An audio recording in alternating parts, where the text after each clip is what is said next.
Hello, everyone. Welcome back to Pre-Health Shadowing. I'll be going over a quick startup presentation to welcome you all and introduce you to our organization and the various programs and opportunities we have if you have not joined our shadowing sessions before. We do have closed captioning to accommodate all students of all abilities and needs. And if you have any ideas about how we could be more accessible, please email us at info@prehealthshadowing.com and make sure to save us as a contact to keep us out of your spam. Also join our email list to never miss a session of ours. And if you want to stay in the loop, make sure to follow our Instagram and TikTok. The handle is the same for both of those at Pre-Health Shadowing. I kind of asked this earlier, but we do host students from all around the world, so type in the chat where you're calling from today.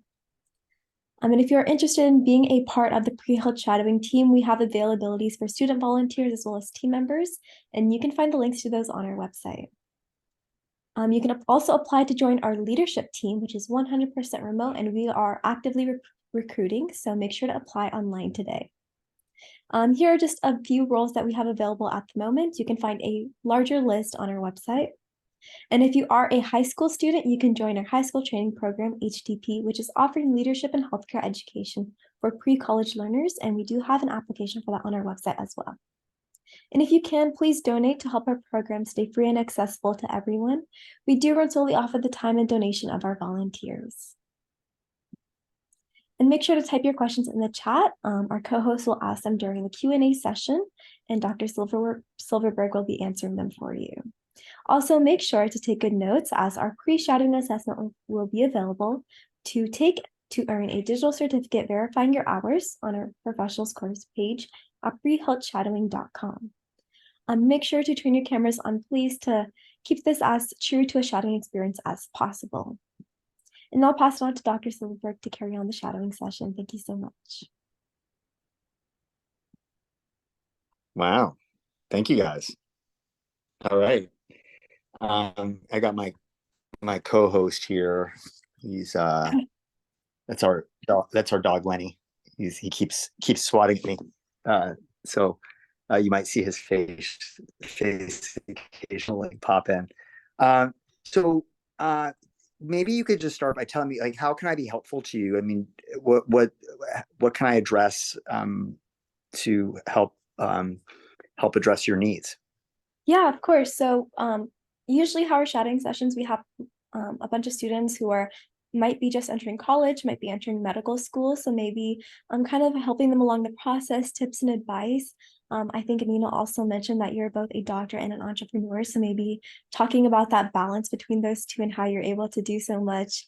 And I know a lot of people have concerns about work-life balance, social balance, because medical school and entrepreneurship and everything like that is really difficult and really time consuming. So just talking about like all of those various steps and processes and maybe how you can be successful in terms of all of those things, and just as a starting point, and we can see where it goes from there. Yeah. Well, maybe I'll just start with like the personal journey, and then we could talk about the entrepreneurial stuff as well. Happy to do that. Perfect. So just on a personal note, I grew up in Los Angeles. My father is a physician. He's an ophthalmologist. So I kind of grew up in a household where, I saw what it was like to be a doctor, and instead of having, popular magazines on our coffee table, we had ophthalmology journals with photos of bloody eyes and that kind of stuff. So I kind of grew up in a house of medicine, and and I would go with my dad to the office and see him, see him with patients and go to the hospital. And so I kind of grew up seeing that, and I always kind of had an inkling that I would want to do medicine. I love science, and I just love the whole art of taking care of people and helping others, etc. So it's always kind of been, I think, been part of my DNA, so to speak.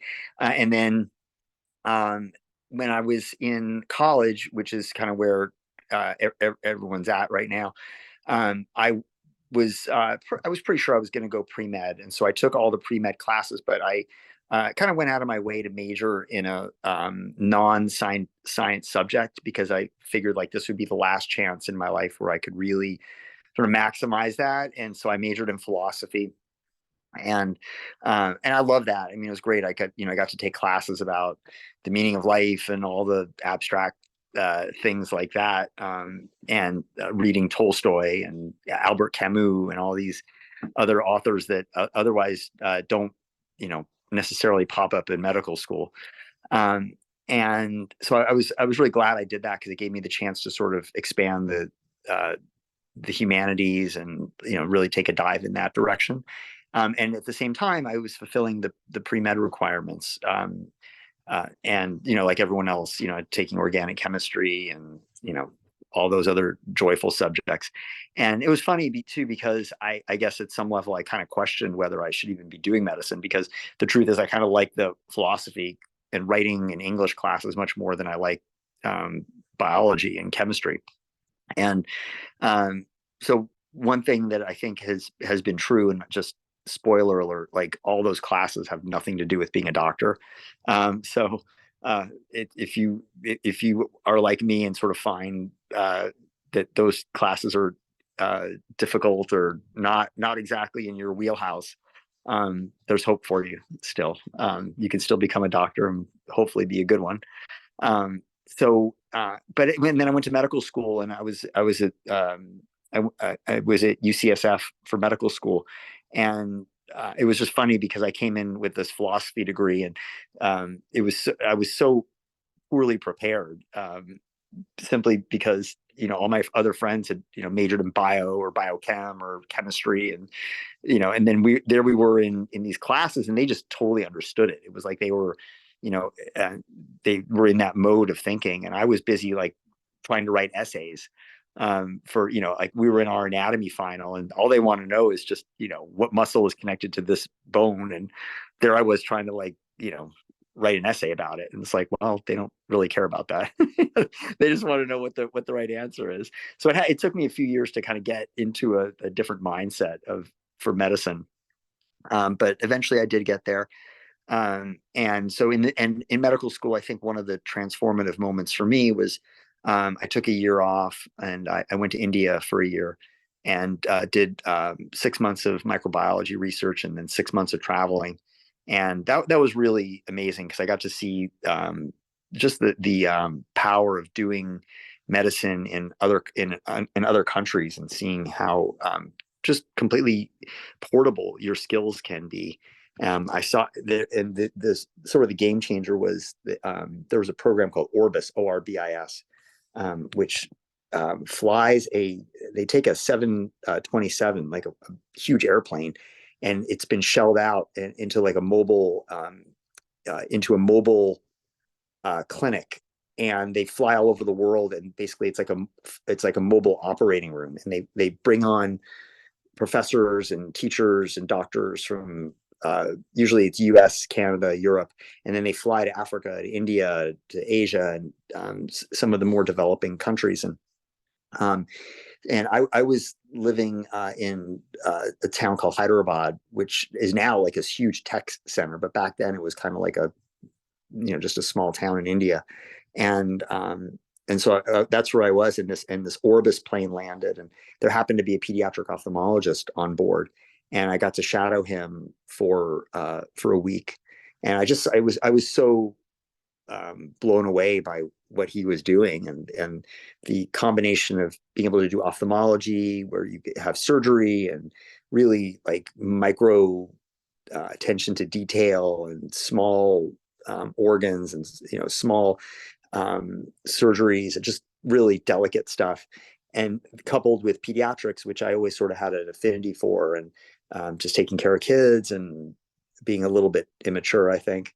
So it all kind of worked out, and I saw this guy, and that you could combine pediatrics and ophthalmology, and it just seemed to be a perfect fit. So that's how I ended up going into ophthalmology, and it's in some way following my dad's footsteps, but then kind of carving my own path because I did a fellowship in pediatric ophthalmology.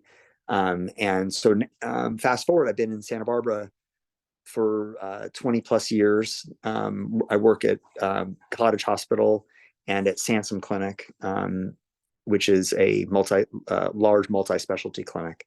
So yeah, that's basically my professional path. And so I work every day in the clinic and I see patients. I operate 1 day a week. And so I do surgery, and then I also have clinic time, and then I also go to the NICU and I examine premature babies in the NICU every week.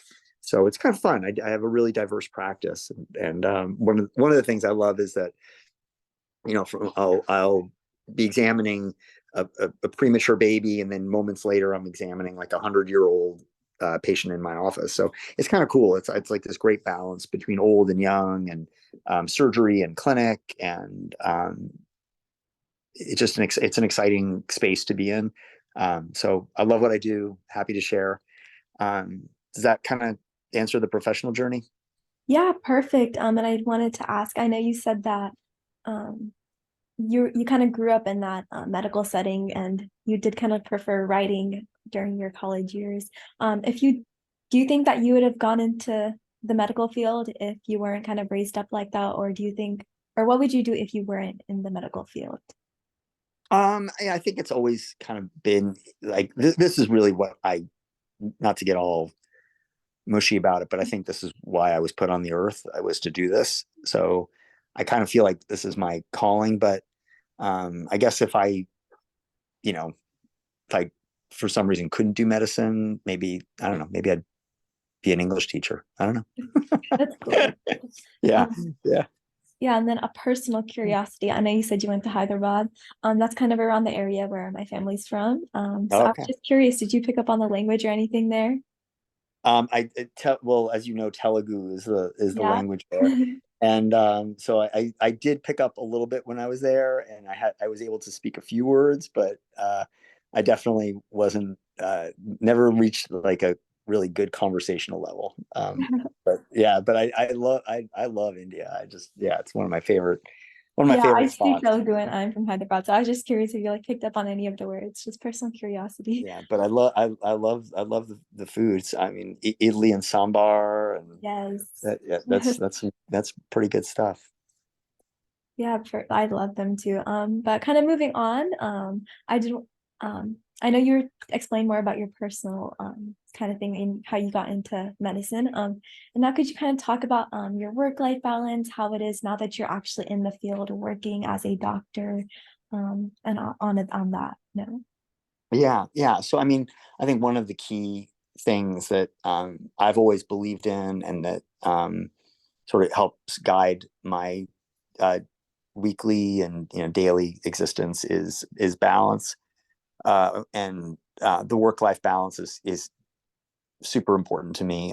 So I work roughly 4 days a week. And my hours, that's one of the reasons I chose ophthalmology, is because you could have a good work-life balance. And so not to get all granular, but maybe if it's helpful, Monday mornings I operate, and I basically operate from like 7 in the morning until usually 1 or 2 in the afternoon. And then I go to the NICU and I see babies. And then in the afternoon, I'll do nonprofit work. That's kind of my Monday afternoon is my time to donate to nonprofits. And then Tuesday, I'm in clinic from 8 in the morning until 5 in the afternoon. Same thing with Wednesday. Thursday morning, I have clinic. And then Thursday afternoon, I mix it up. One day a month, one Thursday afternoon a month is Botox, where we have a full Botox clinic to treat people with facial spasms, or blepharospasms, or strabismus. That's eye muscle problems. One day a month is research patients. So we do have a research arm to the practice, and we do that. So I get a little bit of research, I get a little Botox, we get some surgery, we get it's a whole mixture. And then Friday morning is clinic again, and then Friday afternoon I have off. So it works out to be roughly 4 days a week, and it provides, in my opinion, for a great work-life balance. So and usually when I'm off, I can go hiking, or running, or surfing, or do whatever Santa Barbara lets me do. but it's important to, I think, very important to have that work-life balance, because medicine is a very intense field, and it's very easy to burn out if you don't have that balance and good good family life, have outside interests, etc. The people who tend to spiral are the ones who are like living and working in the hospital. So Yeah, perfect. And then we asked, what was your biggest challenge during that journey? I think that there really haven't been any major challenges, thankfully. Knock on wood. I mean, it's been pretty smooth sailing. But I think probably the big challenges, and this isn't just me, it's sort of, you know just in general, I think the challenges that medicine is facing as a whole, which is just the increasing uh, bureaucratic arm that's reaching into our practices, and whether it's government or whether it's hospitals or insurance companies, it's a very it's just become a very big brother type of existence. And I don't mind, because at the end of it, I'm still practicing medicine. I'm seeing patients, and you just kind of have to navigate it and you work through it. But it's getting a little ominous. I'll put it that way. Just the amount of intervention that you're seeing from bureaucracy and insurance, et cetera. So there's less and less autonomy, I think, that physicians have, which is I don't think is good, because the relationship between the doctor and the patient is ultimately the most important thing. And then you've got people, the governments and insurance companies, et cetera, sticking their hand in and interfering with that relationship. So I think that's a challenge for not just me, but for every physician. So yeah. Yeah, and I did want to ask kind of about the residency kind of side of things and specialization specific for ophthalmology. Um, what can you say about that to our audience and our students who are looking to go into that field? Yeah. So I mean, ophthalmology is a great field. I mean, it's a phenomenal, in my opinion, it's like one of the best, because you get the joy of immediate gratification. I mean, I operate on people, and then like that day they're better, and their sight is better. They're so grateful. It's like an immediate result. So it's wonderful, and you get to treat young and old. The hours are not crazy. And financially, it tends to be at the more lucrative end of things. The But I think the residency, like any residency, is hard just because you're spending a lot of time doing it. But one of the things that attracted me to ophthalmology was like I would be in surgery on my surgery rotation, or some of the other more intense fields, and like it was like 6 or 7 at night, and they're still going, and they're in the clinics and doing stuff at like 6 in the morning and stuff. So it was like these long days and grueling hours, and it was sort of a unspoken thing about, like, to see how tough you were and how many hours you could work, and like that kind of like sort of macho um ethos of how the busier you were, sort of the better you were. And I just never really bought into that. And when I was in the ophthalmology rotation, I saw that like at 5 o'clock they were like, all right, we're done. We're out of here. And it was and yet they were super busy up until that point. So it was like a work hard, play hard mentality. And I thought, like, this is great. Like, these people are just doing so much good, and there's none of this like crazy, I'm going to work until I can't stand up anymore.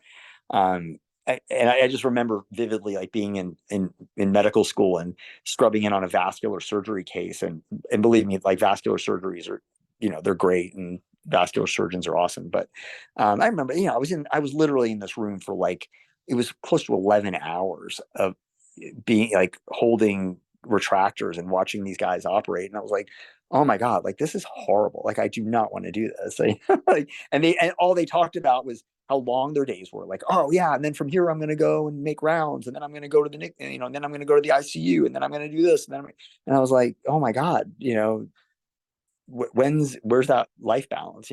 Like, this doesn't seem right. And so, and ophthalmology just struck me as like the complete opposite of that. Of I can help a lot of people in a short period of time and get a lot of good going into the world, and still come home and have dinner with my family. So Yeah, that's wonderful. And then somebody in the chat asked that you mentioned your father was also an ophthalmologist. Did he offer you any advice that you later found to be true? yeah, so my dad, he, I think, accurately pointed out that there were definitely like some subspecialties within ophthalmology that were more lucrative than others. For example, plastics or retina are definitely kind of much more uh, profitable subspecialties. And of course, I went in a different direction and chose the least profitable subspecialty within ophthalmology, pediatrics. And so I think, he gave me some really good advice. I didn't listen to it, but it's all worked out fine. I mean, I love what I do, and couldn't see myself doing anything else. But I think in general, I think he just sort of gave me advice without giving me advice. He sort of led by example of showing me what ophthalmology was like, and the lifestyle that he created, and his work life balance. So I think he didn't have to give me so much practical advice. I just sort of saw the way he lived his life and was able to emulate that. Right. And as a child, I'm sure you like observed your dad going to offices and his working hours and all things like that. Did you have any like stereotypes or any expectations going into the field that you found to be true or not true? Um, I think well, I don't know if it's a stereotype or not, but I mean, I grew up in a very sort of traditional, home where my dad worked and my mom stayed at home, and so I had that, growing up. And um, I think that he worked hard, and he did everything he could to provide for his family, which is what you know what he needed to do. And at the same time, he was incredibly skilled at his job, and was well respected in the community. And it was a very to me, it was a very admirable path. So I was more than happy to sort of follow in his footsteps. Perfect. And then I'll kind of carry on to the entrepreneurial side of things. What got you interested to do that in the first place, and what do you do?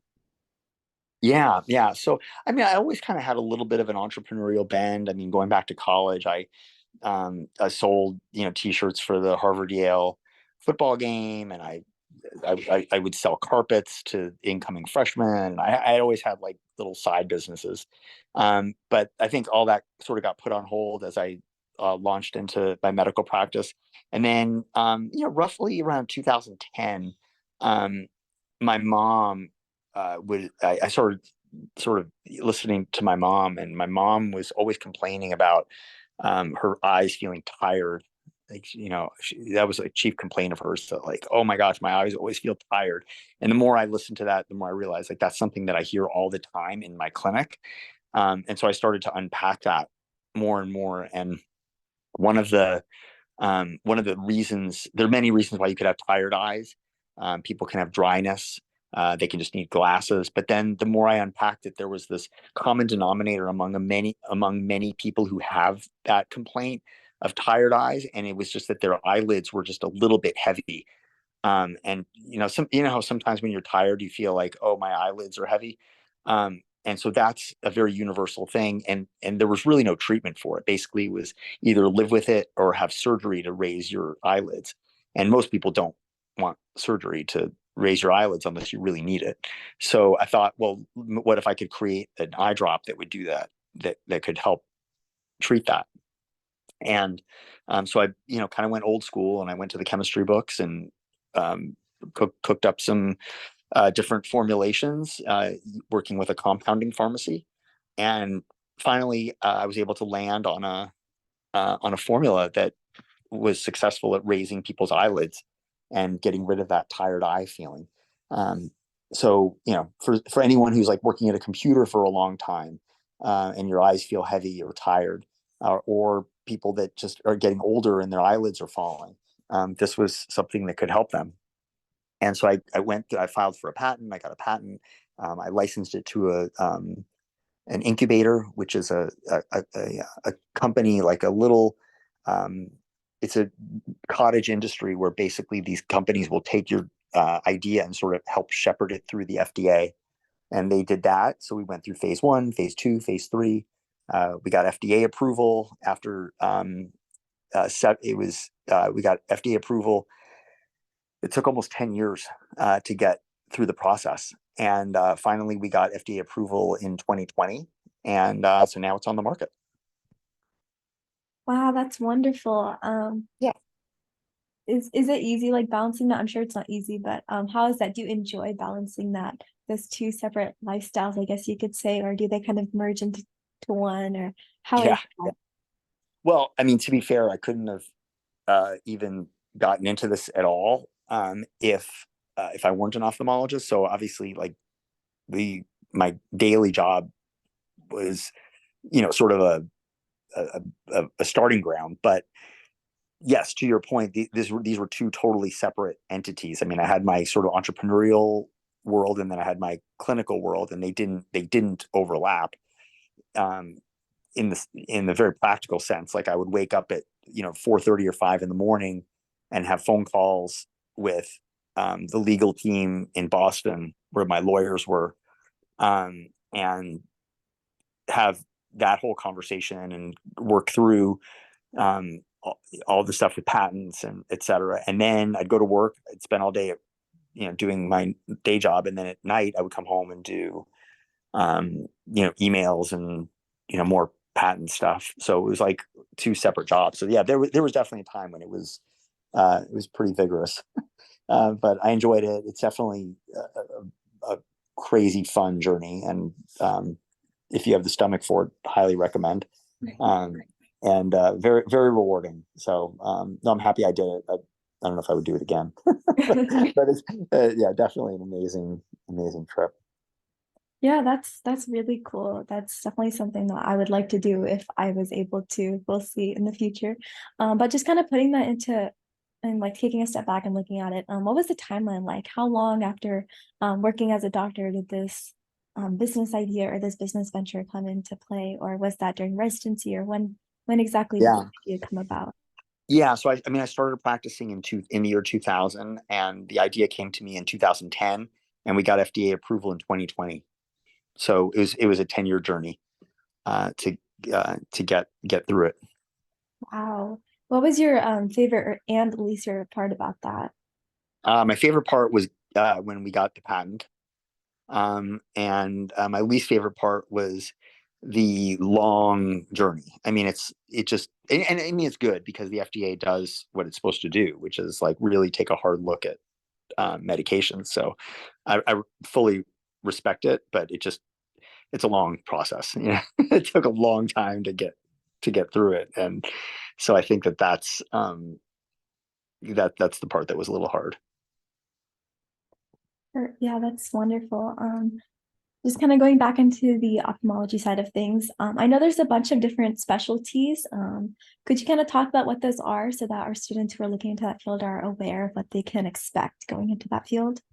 Yeah, sure. So there's general ophthalmology, which is by far the most common, and a general ophthalmologist, for the most part, will treat adults. And a big part of general ophthalmology is doing cataract surgery. And then there's many subspecialties. Um, so in no particular order, there's retina, which deals with people with deals with the back of the eye.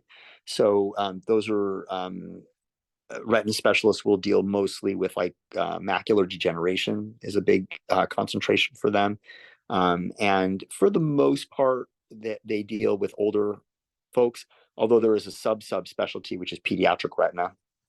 But retina is a big one, and then glaucoma is another distinct subspecialty, and again mostly older people.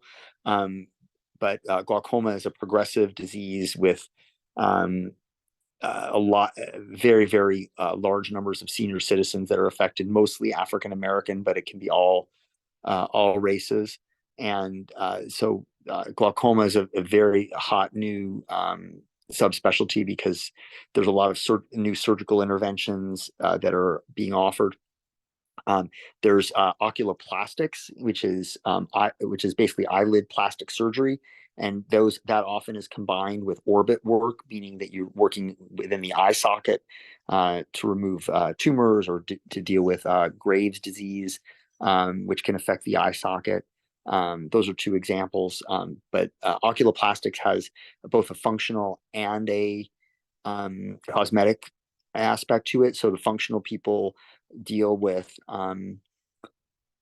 things like eyelids that are too heavy, and if somebody needs a surgical intervention, or they have a cancer, a skin cancer on their eyelid, things like that. And then cosmetics would be obviously people who want like having an eyelid lift for cosmetic reasons, or they just want to like do various eyelid procedures that help make them look better. A big one is in Asia when people want more Western looking eyes. And so that's like a big focus for oculoplastic surgeons. So things like that. And then last but not least, there's the pediatric ophthalmology, which I'm a big fan of. And that's obviously dealing with kids. And then the other part of that specialty for most people is to deal with adults that have double vision and eye muscle problems. So very rewarding field. And as we mentioned, not as lucrative as the other parts, but definitely sort of high on the emotional reward spectrum. Yeah, and then we had one question in the chat. Do you have any general eye care tips or supplements that you could recommend for patients? Any general what? Sorry, Eye I missed. care tips or supplements?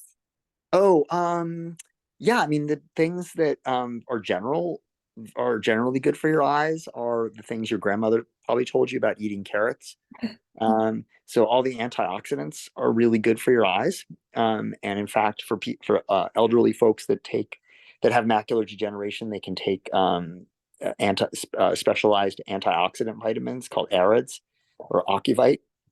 And for young people that are in college or high school and stuff, one of the things that's emerging is getting less screen time and more outdoor focus to reduce the progression of nearsightedness.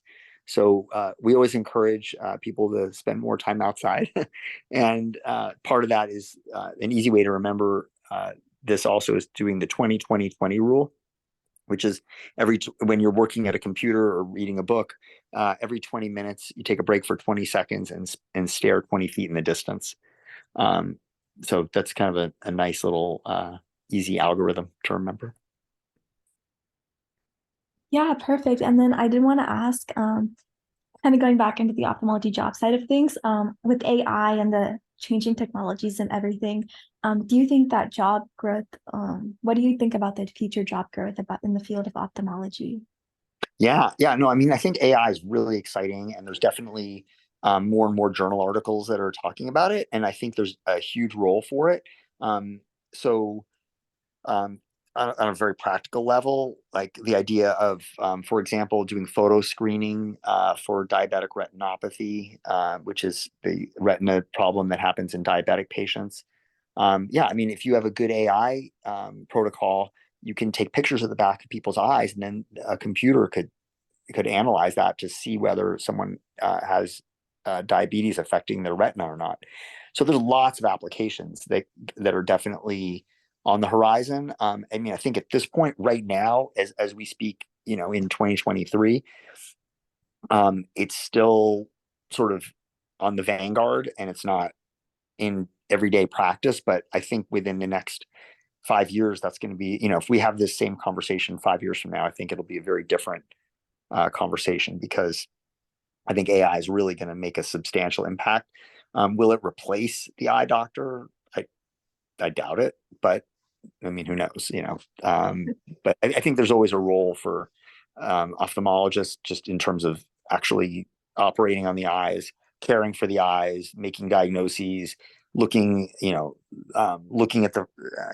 Ophthalmology is a very visual, as you would imagine, a very visual field where a lot of what you do is examining the eyes, and so I think that there's still going to be a role for an eye care provider, but I think AI can only be augmentative, and I think it's going to be a nice, in my opinion, I think it's going to be a really nice addition to the field. So Yeah, perfect. And then I did want to kind of go into the mythbuster side of things. So just ask a couple of questions that are generally taught to kids or parents and see how real or how true they are. Um, one of them is that wearing glasses will make your vision worse. Is that, no, yep. I know a lot of people are saying that, oh, if I don't wear glasses from a young age, then I won't have to need that additional, that being reliant on glasses would make their vision worse. It's a common myth. So could you kind of speak about that and why people think that, or if you've ever heard about that? yeah, no, we hear it every day.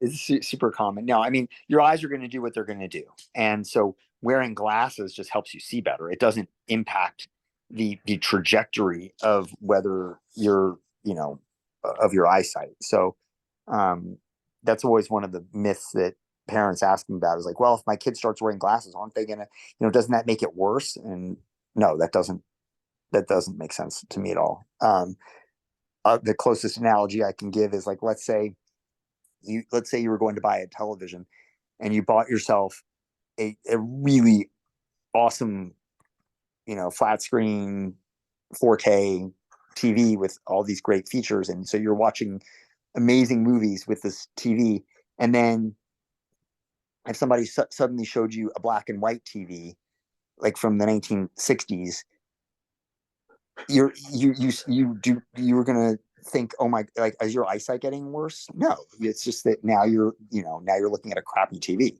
So having glasses is like looking at that 4K TV that you had in the first place. Like, yeah, I mean, everyone wants to see as well as they can, but it doesn't change your outcome. It doesn't necessarily change what your the trajectory of what your eyes are going to do. Your eyes are going to do what they're going to do. Right. And then another question, do blue light glasses actually protect your eyes from blue light? It's a good question. It's a little bit more anecdotal. The blue light glasses, some people think they help a lot. Um, Anecdotally, the scientific evidence for it is pretty thin. And so most of the time I'll tell people, yeah, get it, get it if you want. It's pretty harmless. It's not going to do any bad, but um, the scientific, like in the peer reviewed studies, it doesn't really show much benefit. And then last one for this kind of these type of questions. Can you call in an antibiotic for your pink eye? Yeah, you can, absolutely, and we do it all the time. Most of the time, when people consider pink eye, it's really viral. Um, so there's an old joke: if you have conjunctivitis or pink eye, it's going to last you a whole week. But if you get an eye drop prescription from the ophthalmologist, it only lasts 7 days. Perfect. And I know this is last question, but I have two more that I think would be kind of interesting. Is sitting too close to the TV bad for your eyes, or is it just not very a good experience? Yeah, the larger question there is, does near work impact your eyeglass, uh like whether you might need eyeglasses? And the answer is yes. So, like, people people who do a lot of close near work for prolonged periods of time end up needing glasses more than people who don't. Perfect. And then last one, is reading in dim light going to make your eyes worse? No. No, that's good to know. That's something my parents have always told me. Yeah. Um, and then we have a question from the chat. Have you found more kids needing corrective eyewear as you have practiced? Yes. Yeah, especially after the pandemic, huge increase in needing glasses. Perfect. And then I want to go again back to the job side of things. I know you said you personally love ophthalmology, but I know not what is the typical kind of satisfaction rate for the field? Is it common for doctors to like this field, or is there a greater burnout rate in general? I think in medicine across the board, there's more burnout now, but ophthalmology is pretty low on that spectrum. And I think in general, I mean, when you look at the surveys, et cetera, there's definitely like a high job satisfaction with ophthalmology. And then for the students who are listening in, I know there's this general knowledge or common knowledge that plastics is probably the most competitive for in terms of residency and medical school. How does ophthalmology lay in terms of competitiveness for getting into the field? Super competitive. Yeah, super. Yeah, ophthalmology, dermatology are traditionally two of the most. Those are like usually the two hardest to get into out of medical school. Plastic surgery, don't forget, you also usually have to do, in many cases, you'll have to do general surgery first. So those are among the more competitive fields. Dermatology, ophthalmology, plastic surgery tend to be more on the competitive side. Yeah, and do you have any tips for anybody who's wanting to go into the field? Maybe what should they focus their extracurriculars on? Should they focus on extracurriculars, or maybe doing well on the MCAT or doing well on in school? What tips do you have, or what advice? Yes to all the above. Yeah, I mean it's a tough field to get into, and I think the probably the best things are to shadow, like in real in real world, to spend a day with somebody in the operating room and also in the office, so you get a sense of like the full spectrum of what an ophthalmologist does, because clinic is one thing and surgery is something else, and they're both they both have their value. um, but I think the surgery is really where the action is, and that I think that's. I mean, personally, when I saw eye surgery for the first time, and I saw like working under the microscope and cataract surgery, and just it's like it's like going deep sea diving. You're just like in this whole other world, and you're looking around. It's like whoa. And the technology is so spectacular. I mean, that's the other thing too. Sorry, we didn't touch on this, but like one of the coolest things about ophthalmology is just it's so tech heavy. There's so many gadgets and toys and devices and innovations, and like it's really spectacular. And so that's, if you just enjoy that sort of cutting edge, being on the vanguard of things, then ophthalmology is a great field. It's like, if you sort of look at the spectrum of medicine, there's some fields that really are constantly evolving, and there's always a new gadget, a new toy, a new instrument, a new surgical procedure. And ophthalmology is definitely sort of at that end of the spectrum. Yeah, definitely. And then what is the job perspective like for ophthalmology? What is the job rate for people who get straight out of medical school? How many people are able to find a job, and how many people are not able to find a job? Oh yeah, no, there's a shortage. There's definitely a shortage. I mean, and that's only getting worse, because a lot of older ophthalmologists retired during the pandemic, and it's a very competitive residency to get. So um, there's very few spots, and um, so you have this mismatch of increasing older population, but no, but and fewer ophthalmologists to take care of them. So there's, I think, you can check the job board. That's the easiest thing. You can always look at the AAO, American Academy of Ophthalmology. They have a job board, and you can see where jobs are. I know for pediatric ophthalmology, like I could literally live anywhere in the country. Like I could, anywhere. You pick a city, you pick a place. I could live there and open up a practice, because there's so few of us. There's only like, now there's probably 900 pediatric ophthalmologists in the whole country.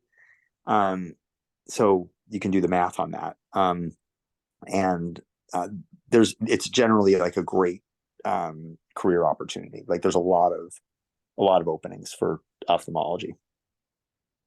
Great. And then I know we're jumping kind of all over the place for this, but going back into the patient side of things, how many patients do you see in a day? And how long do those visits typically last? Yeah. So, I mean, I'll see, it depends on the day, but generally I'll see between 40 and 50 people a day. And that's fairly typical. I mean, I had a partner who was seeing up to 80 people a day. And then I have another partner who sees, between 20 and 25 a day. So Yeah, it's what do just, those visits typically consist of? What goes on during the visits? it depends. I mean, so, it'll range from just a simple vision recheck, um, which can take 3 or 4 minutes, to someone who comes in who suddenly lost their vision, and then we have to figure out why, and we're ordering MRIs and all these other complex tests, and that could be a 45-minute visit. So it really varies, and I mean that's one of the things I love, is that it's not like a conveyor belt, and each patient has their own little uh, issue, and so you kind of have to innovate with each visit. There's always something new.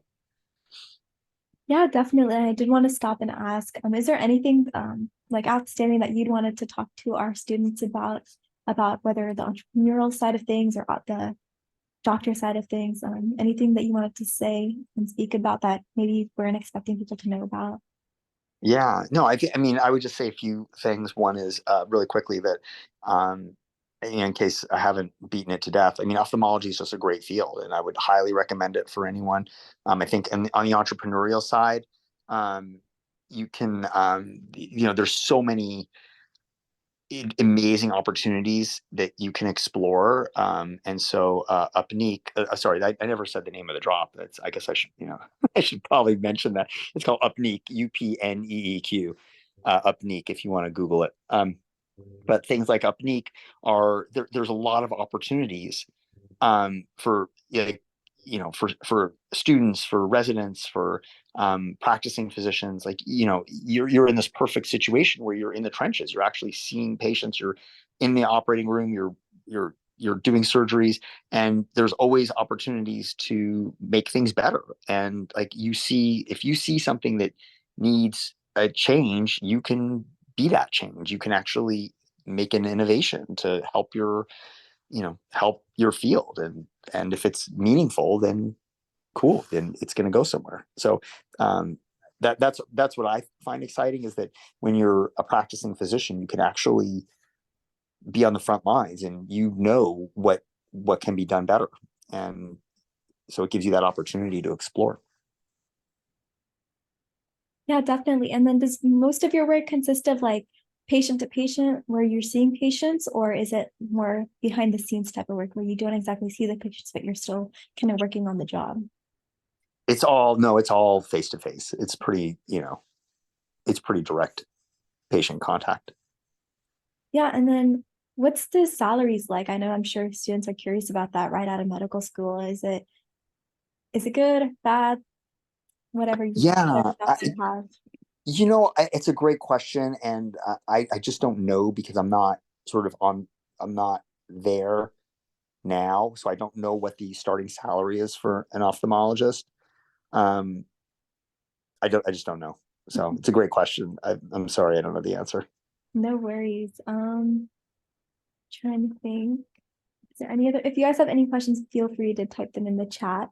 Um, but kind of going back to your business of Neek, is there anything that you'd like to talk about, like what it does, more about that? Yeah. I mean, I'll drink my own Kool-Aid here. But yeah, no, it's super. I mean, and you can look it up. It's got a website, and there's like tons of patient testimonials and TikToks and Instagram videos and all kinds of stuff. But yeah, so what it does is it tightens the upper lid muscle, and it opens up your eye wider, so that you not only feel more awake, but you look more awake. It actually improves your peripheral vision, because it raises the upper lid. So it improves your peripheral vision. It makes you feel more awake. It makes you look more awake. And cosmetically, it's really nice. I mean, that's probably been the one of the greatest advantages. So now they sell it in med spas, like where they do Botox and fillers and stuff, because it really provides a wonderful cosmetic appearance. It makes you look more alive and more awake. It gives you brighter eyes. And like we talked about from the beginning, it gets rid of that tired eye feeling that a lot of people have. So, like let's say you're going out to dinner and you just want to look better. It will make your eyes really bright and white and more awake looking.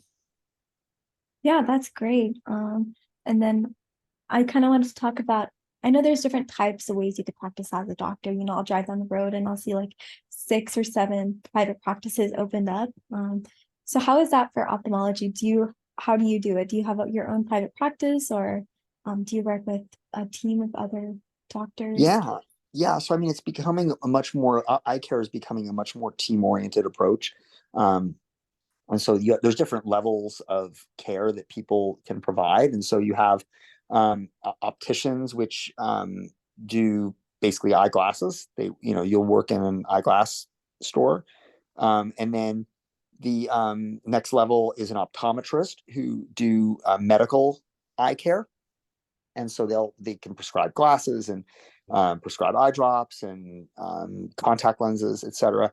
And then sort of the next level would be ophthalmology, where it's medical and surgical treatment of eye disease. So there's a bunch of different levels that can be involved with eye care, and increasingly you're seeing a more integrated approach where you'll have like a larger clinic.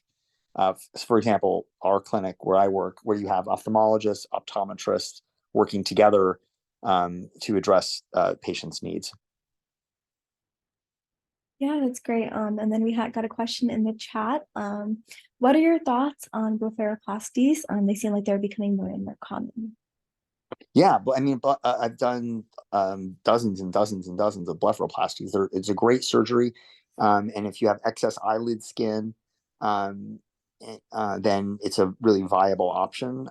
Insurance will sometimes pay for it if it's blocking your vision, and it's a relatively straightforward surgery with few problems. And so, yeah, no, it's a great surgery. We do it all the time. And I did want to ask, since you mentioned about insurance, I know insurance is one of the bigger battles in the medical field. How is that in the ophthalmology side of things? Do insurance companies find these procedures to be necessary, or do they not try to pay them because they claim them to not be necessary? How is that? Yeah, yeah. So for eyelid surgery, like the one you're talking about, blepharoplasty, sometimes it is paid for. It has to block. You have to be able to prove that the eyelids are blocking about 20% of the visual field of the peripheral vision. And so there's a test that you can do to show that. Okay, perfect. I think that's most of the questions I have. Do you have anything else that you'd like to talk about? Anything at all? No, it's been a pleasure to spend time with you guys this morning. Thank you for the opportunity. Yeah, thank you as well. Thank you so much for your time. Again, if you guys have any questions, anybody who's listening in, feel free to ask them. Now is your chance.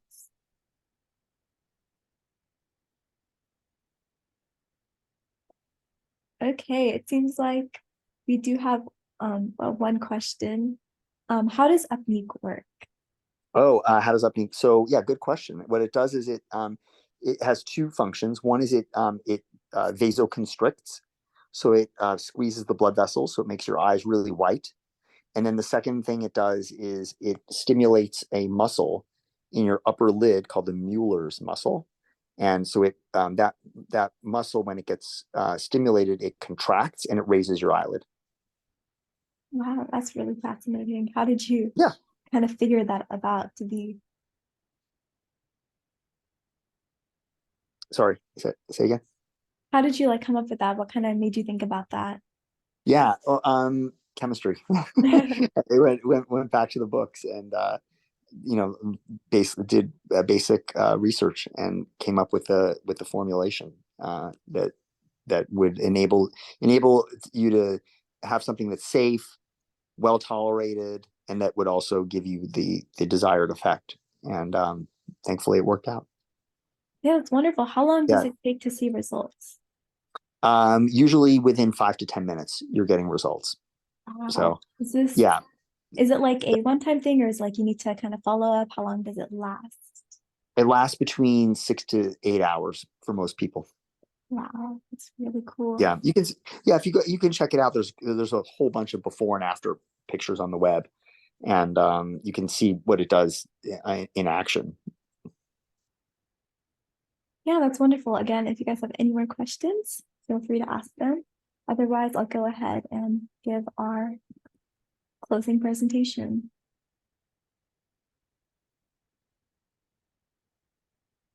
Okay, let me go get that presentation.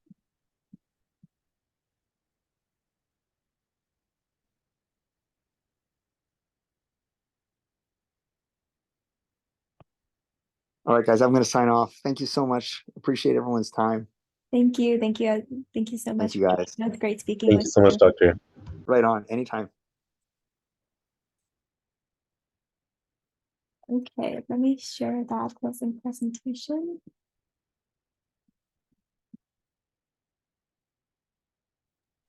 Wait, everyone left. There's no one here besides us three. Okay, let me share my screen. Okay, guys, so let's take some time to reflect. What are some things that brought you to today's session? What are some major takeaways you got? And then what do you want to learn more about? If you want some recognition for these thoughts, feel free to submit them on our block submissions available on our website. If you're interested in being a part of the pre-health shadowing team and becoming a student volunteer or a team member, you can find those links on our website. If you can, please donate to help our program stay free and accessible to everyone, as we do run solely off the time and donation of our volunteers. And if you can visit our website to take the digital certificate for attending, make sure to take our post-shadowing assessment for our professional scores page. It is a simple 10-question multiple choice quiz based on the presentation, and you have 2 chances to pass with a 70% or higher for verification of your virtual shadowing hours. Quizzes are open indefinitely for your convenience. And if you missed any part of the session today, please visit our YouTube channel at Pre-Health Shadowing to watch any of our previous sessions for free. Be sure to catch our sessions every week, and we'll see you all next time. Thank you for joining Pre-Health Shadowing.